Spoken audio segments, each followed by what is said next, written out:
Hello, everyone. Angelo here, Hollywood filmmaker, out on the Hollywood balcony. The latest news roundup.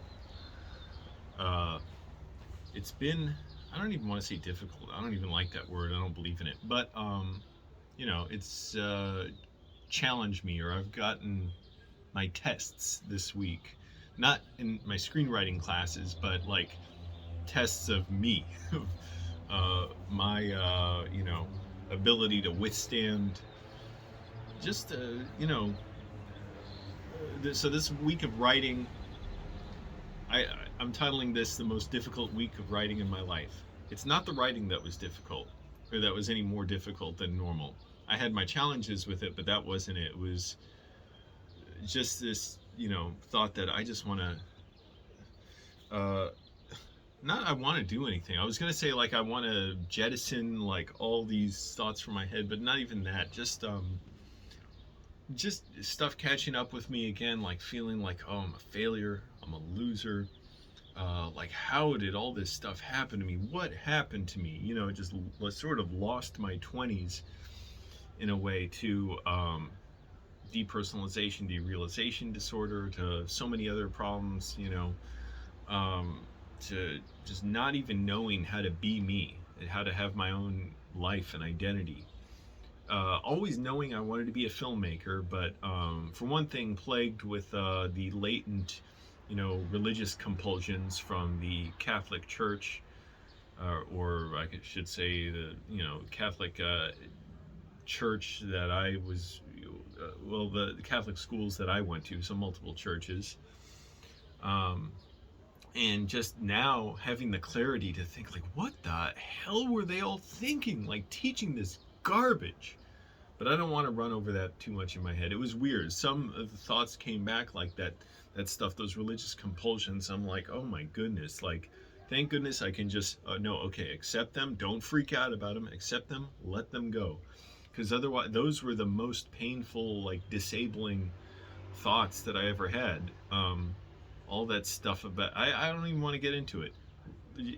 It's a maze, a backwards, like, fly trap of contradictions and sadism and masochism, that the Catholic Church teaches, and that's what you don't know if you're going forward or backwards, left or right. You're absolutely directionless. It's a moral vacuum, and just even like having my mind expanded so much just by understanding more of, like, the universe and how we got here and astrophysics. I don't understand a ton of it, like a lot, but just like having the rudimentary knowledge about some of that stuff, or just being aware. I won't even say rudimentary knowledge, like just being aware of like all these like massive forces in the universe that cohere together, and were necessary for life to happen, or for at least our form of life to happen. And having that be something so much better, and something to be so much more cognizant of, and just I don't know how to say it. Just I can be much more fulfilled going through my day, and just recall that if I'm want some perspective than the straight uh, garbage that the Catholic Church teaches. So yeah, I was just plagued this week by certain thoughts of like failure, and like damn, man, like what happened? All like just starting out pretty much got spinned off in the wrong direction. Thank goodness filmmaking was there to keep me coming back no matter what. Even when there were times where, when I was younger, I thought that's it. I have to give up filmmaking. It kept coming back to me where it was apparent. Oh, this is never going away. Every time I thought it would, it was not. And then having the realization now, it's like I've been writing pretty much every day for these classes for, I guess, about a year now, and realizing I'm still struggling, and that's good. It's like, oh, that's really what it looks like to write. It's not like, oh, and you learn it and it's easy. It's like, yeah, it will seem like a struggle. Not seem like, it will be, and it won't ever be, oh, like it's a fake struggle, because really you can do it. It's like, no, you can do it when you're struggling. So there was an aspect of that. been talking to my mom. We're now like, I can tell she's getting kind of serious about figuring out when she can visit LA and when we can make videos together here. It's going to be damn expensive. That's why I'm trying to tell her, look, try and figure out a schedule soon, because if I can book a hotel earlier, I can probably find a better deal. Same with a flight. And want to be able to plan it out. I would really try to plan it out in a break between my classes. That's the other thing I got to look up, because I'm going to be in classes basically the next like 10 months.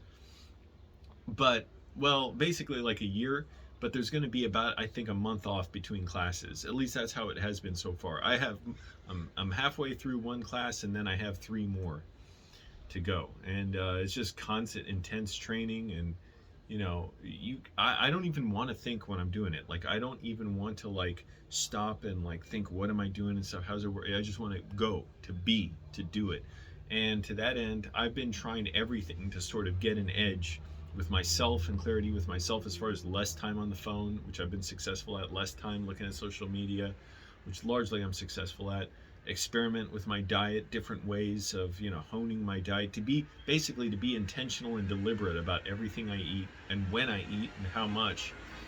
And it's a noisy car, a BMW. And I'm gonna go today, like I'm gonna try and buy some different stuff at the grocery store, but all like healthy stuff, and go to a farmer's market. And been experimenting with like varying my exercises more. It used to be every morning I just did the same exercises. I've been exercising probably so hard and eating not quite enough, or whatever the case, that it's just my muscles they're not even sore. It's just they just won't do a whole lot. So varying up and trying to sleep well, but varying how I work out, doing more intense bike rides on the weekends, and trying to get little rest days for certain muscle groups. And so everything trying to be intentional, so that when I'm writing I have clarity. I'm not like tripping over or what's the word, like bugging out or whatever over like, oh, I needed to do this, I need to do that, whatever. I don't even think like that. And wait to watch movies until the evening, because if I do it earlier in the day, I'm like this fiend. It's like this, it drives this crazy addiction. I don't even like saying crazy addiction, but this addiction in me, like I need movies so bad, I love them, it's so ferocious in me. It was weird, I had that experience, and I had to stop watching a movie earlier. I'm like, I have to put in my work and effort throughout the day, and in the evening I can watch a movie.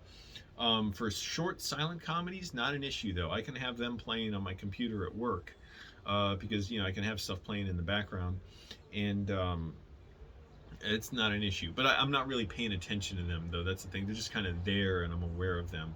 But if I had sound movies, I can't. They draw too much of my attention, and it's weird. It splits my mind. It dissociates me. So I'm like, and it's just unpleasant. It's not like catastrophic.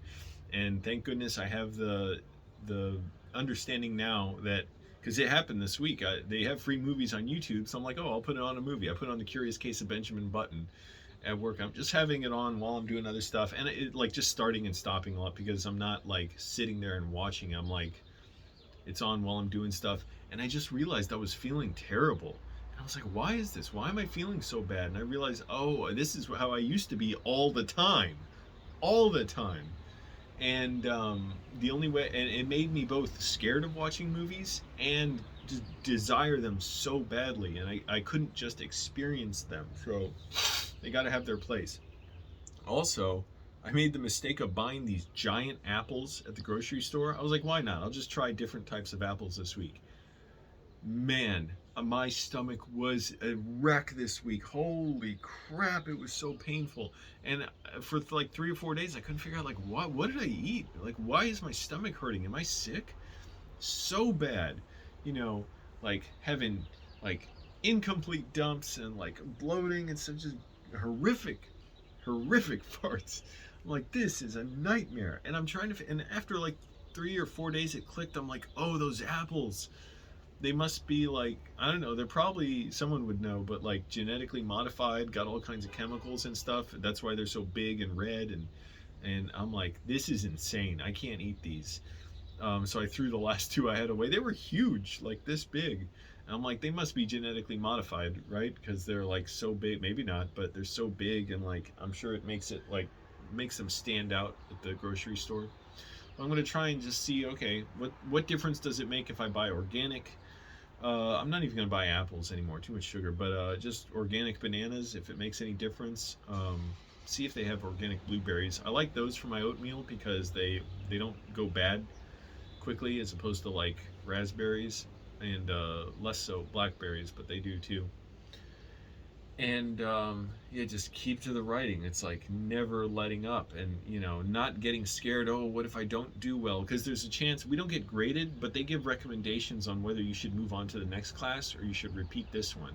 And not getting scared about the possibility that I would have to repeat a class, because it's like, okay, if I have to repeat it, great, I'll do it again and I'll learn it even better. But I don't even, it's not even a thought. I'm not worried. I'm just doing the work. And it's just knowing that, like, now I have no choice. I have to keep doing this.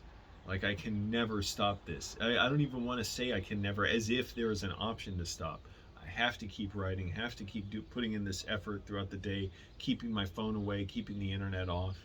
I want to make more videos. I miss it. I've just been so busy. I get up at 3:45 every morning, work out, go to work, and work dominates so much of my day, and it's only 8 hours or 8.5, but yet it's just, when I get home, it occurs to me it's just such a huge chunk of my day.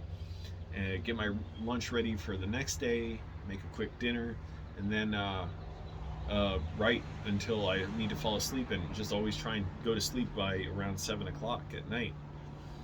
So I'm not sleep deprived, because it's just hard to think when I'm really sleep deprived. And yeah, just trying to be, like I said, intentional, save my money. I'm not probably going out for a little while to movies or anything. I've spent so much on lifts and movies and food. I just want to stay and watch movies. I have Canopy, which is California Library's free streaming website. It's spelled with a K for Canopy. They have a bunch of great movies. They're better than Netflix. Oh my goodness, for the most part. Like, they have so much, like, world cinema. That's stuff I want to see. Netflix barely has, like, compared to Canopy, like foreign films and classic films. Canopy, you can find all these amazing films on there. Like, they have categories you can see, and it's not just like all over the world. They put it in categories, like different parts of Europe, different parts of Africa, different parts of Asia, and South America, Latin America, and like all these different categories. I'm like, this is amazing. I want to see so much on here. Of course, I barely have time. I saw Driveways. That was excellent. With Brian Dennehy. See that. And I saw Michael Clayton. That was amazing, and it gave me nightmares. Tony Gilroy. Man, he's a great writer and director. And I want to say one last thing, and then I got to get to the grocery store. It's almost 6 a.m. They're going to open. Take my little scooter over there. I've started riding Lime scooters, or whatever they are. Yeah, Lime scooters, I guess. I used to think people were crazy for riding them because they don't seem safe. I'm like, oh, I get this. This is convenient and fairly inexpensive, and they're everywhere around here. I am so excited. Alex Proyas, one of my favorite directors of all time, who's been so nice to me over the years, he just announced he's directing a horror movie. He's never done a horror movie before, even though some of his movies are fairly scary. Well, Knowing, at least, is scary, but it's more like a thriller in that respect, and it's science fiction. He's directing a movie he wrote called Sister Darkness, a horror movie set in 1930s England. Now, this is interesting. I saw the headline, I read the article, and the headline said $35 million budget. I'm like, for a horror movie. And I know Alex does a lot of special effects and stuff, and he likes big sets, and he likes to have fantastic visuals. I'm like, that seems like not a lot of money for a horror movie. And then I saw in the article he's directing it at his virtual studio, where he can save tons of money and create the most expansive sets virtually with a virtual camera. So you move the camera and the set is built in there, so the set will move as if it's really there in the perspective of the camera. he can do a movie there that looks like it's got a way bigger budget, like $100 million budget or more, with his virtual studio, and he can do it quicker and cheaper and with a smaller crew. I am so excited for that. It's probably going to be 2 years at least before it comes out, right? But I'll be the biggest hype man for it on YouTube, me and my mom. I called her and told her she was excited, and I said Alex Proyas has been nice to me over the years. He's always interacted with his fans. So he used to have a website called Mystery Clock Productions or something. I can't remember what the website was called. Or mysteryclock.net, where he had a message board where we could ask him questions. I was 17 years old and I would ask him stuff on there. And then a few years ago, like 2016 now, so a little more than a few years ago, he got on Facebook. I couldn't believe it. I was so excited. I would literally look up how to reach him. And I would see he did stuff in art galleries. And once I messaged the art gallery and said, hey, if you're in contact with Alex Proyas, could you ask him if I could do an interview with him or something on Skype or whatever, and they never responded, but that was fine. Then he got on Facebook, and I couldn't believe it. I was like, Alex, I can't believe it. Like, I used to post on your, Mystery Clock website. I'm so glad to see you here. And he's like, I remember you, Angelo. We were Facebooking before there was Facebook. And he's very active on Facebook. I'm sure he'll be less so when he's making Sister Darkness. And he's got a streaming website called Vidiverse that I love, where he, it's like $5 a month, super cheap, and he curates all these short films and now features as well that are amazing. And the thing is, he wants to make short films and original filmmaking and independent filmmaking profitable for filmmakers. So he splits the revenue with the filmmakers. So go subscribe to that Vidiverse. It's awesome. I love the films on there. It's also just informative for my storytelling, because we're practicing writing short scripts, and here are short films. I'm like, how did they come? Like, where do these directors and screenwriters come from that are directing and writing this stuff? That's amazing. All kinds of different genres. It veers towards sci-fi and some horror, but there's also comedy. And now Alex is putting documentaries on there, and he curates them. I'm not sure how he'll have time to do that when he's got a film to make, but he'll have other people he said he's working with. Anyways, so yeah, he's just been super cool on Facebook, and he's a fan of me and my mom, and I'm really glad for him, and I think it's going to be an amazing movie. Can't wait. So anyways, yeah, just got to keep at it this week. Never let my energy wane and dip. And I really, it was getting so overwhelming yesterday, thinking like, fuck, what a loser I've been. Like, just a failure. And even doing well now, like, I'm saving money. The apartment's great. By the way, we're looking for a roommate. So the guy who coughs and he did sneeze sometimes. I sneeze. But who coughed and gagged a lot, and his girlfriend stole from me. I hadn't seen her in a while. He left. Apparently he moved away. I didn't even realize that. I just thought, hey, his room's been quiet for a little while. like what happened? I didn't know, and I didn't think about it. But then I heard somebody else looking around at the room, and he had a really small room. I've seen it now. I didn't realize how small it was. It's tiny. $700 a month in Hollywood by Koreatown. If someone's interested, let me know. And you also have a closet and to store your stuff, and it's a $700 a lot of money, but the guy you'd be renting from said he'll bring down the price if you're quiet and good vibes. But it's basically you're across the hall from me, so it's like we can hear everything each other does, and that's fine as long as you just kept self-aware and respectful. It's like, use common sense.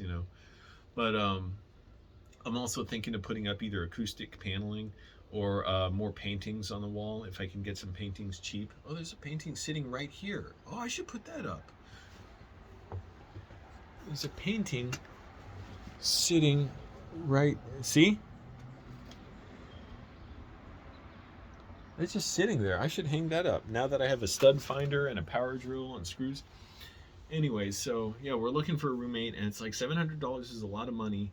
But for LA, it's kind of cheap. It's a lot of money regardless. It's a small room, but you're getting a beautiful apartment. I clean it every week. I mop and sweep the common areas and wipe down the kitchen and the bathroom by my room every week, every Sunday. And everyone just kind of does their own thing now. Even the girl who was just terrorizing everybody. I guess her big she's still, whatever. I don't know, but she seemed to have big problems with, or she did have big problems with the guy who was addicted to cocaine, the crypto guy who was in the room next door, that bathroom. He kept absolute squalor. I couldn't believe how he thought a human being could use that. And anyway, so she's still someone I avoid, regardless. But yeah, it's been a lot calmer around here. So I'm realizing, hey, I have it good here. Like, even for being, like, it's weird. I was thinking, I'm 37, still living with roommates and stuff, but my life's only sort of started catching up to where, I sort of like should be. Now, where I should be is wherever I am, basically. But, I was homeless before I lived here. I've been housed for like 14 months now.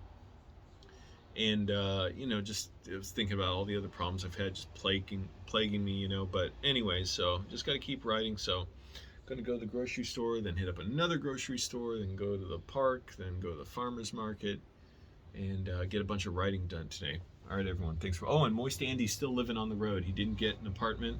Man, it's hard. People should take up his cause, because he's got a lot of money saved up, and yet he cannot afford to rent. Because if he rents, it's going to cost him more than he makes, and he's going to lose money, so it's unsustainable. So, and it's like, and he's working for Amazon, for like one of the biggest companies in the world. Like, he should be paid better and rent should be cheaper. So he's still just hoboing it out in basically just a wide region. He was in Ohio, Pennsylvania, but he's in Virginia mostly. So anyways, everyone, go check out Moist Andy and Alex Proyas, Vidiverse, and check me out, just look at my videos. All right, bye.